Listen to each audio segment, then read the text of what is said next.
Kaitseliidu drooniüksus Kullisilm on sihtüksus, mille Kaitseliidu ülem lõi oma käsuga detsembris 2024. Kullisilma eesmärk on siis laiendada kogu Kaitseliidu üleselt droonimeeskondade väljaõpet, tagades ka meeskondadele erialase varustuse ja võimaluse käia õppustel.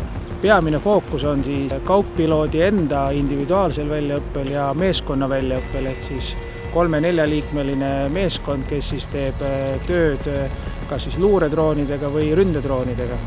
Kõik Kullisilmaga liituvad vabatahtlikud kaitseliitlased peavad omama juba sõduri baasoskusi, ehk siis nad on esmalt jalaväelased ja siis nad on alles oma eriala spetsialistid.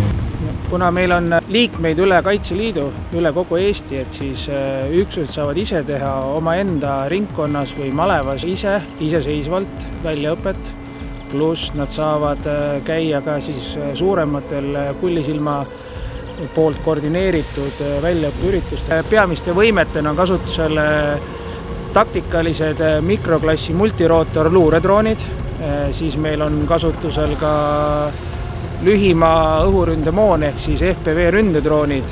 Lisaks oleme vaatamas ja eksperimenteerimas Kullisilmas ka pommitusdroonidega ja ka siis lennuktüüpi droonidega. Teeme samuti erinevaid teste ja eksperimente, et valida välja sobiv võime Kaitseliidule. Tuleb kõvasti väljaõppes panustada õhu jälgimisele, ehk kui jalaväeüksused maastikul oma tööd teevad, et siis nad hoiaksid oma silmad taevas, kuulaksid ja teeksid alati kuulamispause näiteks, et vaikuses saada aru, kas droone lendab või ei lenda. Et see õhust tulev luure nii multirootordroonide kui muude droonidega on väga suur, väga tihe, neid on väga palju ja vaja on varjata ennast ja seda harjutada.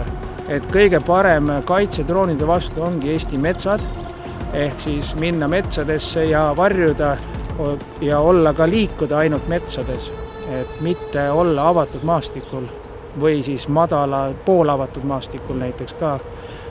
Alati kasutada metsa, see on meie peamine kaitsevahend droonide vastu. Minu arvates Kaitseliidu malevates ja malevkondades kuni enamuse kaitseliitlasteni välja on olukorrateadlikkus drooni võimekuse olulisest olnud juba aastaid olemas.